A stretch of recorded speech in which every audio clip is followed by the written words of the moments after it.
Olha, bicicletas elétricas potentes, tipo essa de 1000 watts, são uma promessa e tanto, né?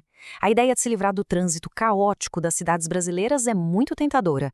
O problema é que essa liberdade pode vir acompanhada de um risco que, sinceramente, a maioria das pessoas nem imagina. Vamos entender juntos que história é essa. E não é difícil entender por que elas fazem tanto sucesso. Pensa bem, economia, para fugir da gasolina que está lá nas alturas, agilidade para não ficar mais preso em engarrafamento e aquela potência toda para subir qualquer ladeira sem nem suar. É a combinação dos sonhos para quem vive na cidade. Só que aí vem a grande questão, a pergunta de R$ 1 milhão que quase ninguém se faz antes de passar o cartão. O que está sendo comprado? É legalmente uma bicicleta ou já entra na categoria de ciclomotor? E olha, a resposta para isso muda absolutamente tudo. E se liga no que está em jogo aqui. De um lado, o cenário ideal que todo mundo quer. Rodar livre, sem precisar de CNH, sem placas, sem complicação. Do outro lado, um verdadeiro pesadelo. O risco de ter a bike apreendida, levar uma multa salgada e até perder pontos na carteira. A diferença é tipo o dia e a noite. Para a gente entender onde fica essa linha que separa a tranquilidade do problema, a gente tem que ir direto na fonte. E a fonte aqui é a Resolução 996 do CONTRAN.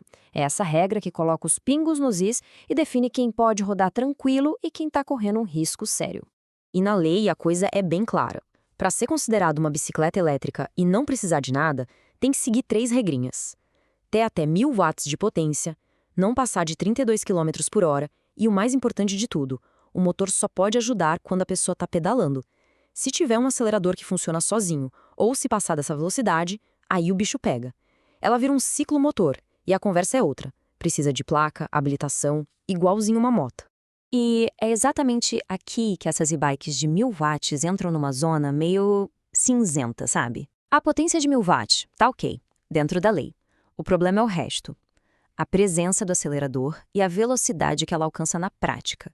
É essa combinação que, na rua, na frente de um agente de trânsito, pode transformar uma bicicleta num ciclomotor disfarçado. E toda essa conversa teórica se torna muito, mas muito real quando a liberdade dá de cara com uma blitz. Vamos desenhar um cenário aqui que, infelizmente, qualquer um pode acabar vivendo. Imagina a cena. A pessoa tá lá, no meio do trânsito, curtindo a agilidade da e-bike e, de repente, aquele giroflex aparece piscando forte no retrovisor. O coração já dá aquela gelada. O policial encosta, pede para parar. Ele pode ter notado a velocidade, mas o que realmente vai chamar a atenção dele é o acelerador ali no guidão. Um simples teste, uma torcidinha na manopla para ver se ela anda sem pedalar e pronto. Ali mesmo, na hora, a classificação do veículo pode mudar completamente. E aí vem a frase que ninguém quer ouvir. Habilitação e documento do veículo, por favor. Na cabeça do agente, a conta é simples. Se tem acelerador e anda rápido, não é mais bicicleta. E se para ele é um ciclomotor, a falta dos documentos certos vira um problemão para quem está pilotando. E as consequências, olha, não são brincadeira. A gente está falando de ter o veículo levado pelo guincho direto para o pátio, multas que doem bastante no bolso, pontos na CNH para quem tem e, para fechar com chave de ouro, toda aquela via crucis burocrática no Detran. Uma baita dor de cabeça. E antes que alguém pense que isso é perseguição ou terrorismo jurídico, é importante entender, o agente não está inventando moda. Ele está apenas aplicando a lei que já existe a uma tecnologia nova. A fiscalização está, aos poucos, se atualizando, entendendo como lidar com esses novos veículos. Ok, o papo ficou sério, eu sei, mas calma, não precisa se desesperar. A boa notícia é que tem sim um jeito de rodar legalmente e curtir a e-bike sem estresse. A questão não é abandonar a bike, é aprender a usar com responsabilidade. Vamos ver como? Esse checklist aqui é quase um guia para a paz de espírito. Usar os equipamentos de segurança certos, como o capacete e retrovisores, e ter a nota fiscal à mão já demonstra uma atitude correta, de boa fé. Mas os pontos cruciais mesmo são os de comportamento.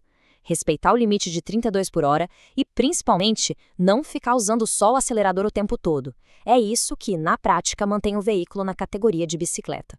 Essa é a grande sacada. É preciso entender para que serve essa potência toda.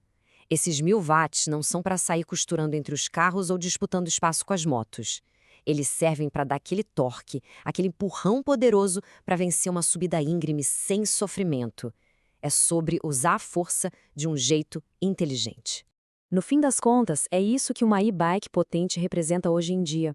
Uma solução de mobilidade urbana simplesmente fantástica, mas que vive exatamente nessa fronteira, nessa linha bem tênue que a nossa legislação de trânsito ainda está tentando delimitar com clareza. A mobilidade elétrica não é mais o futuro, ela já é o presente, e as leis estão correndo para se adaptar. A discussão, então, não é mais se vale a pena ter uma e-bike potente, mas sim como usá-la. A liberdade incrível que ela oferece vem com uma responsabilidade. E nesse cenário novo, quem pilota com informação, com consciência, com certeza é quem vai mais longe.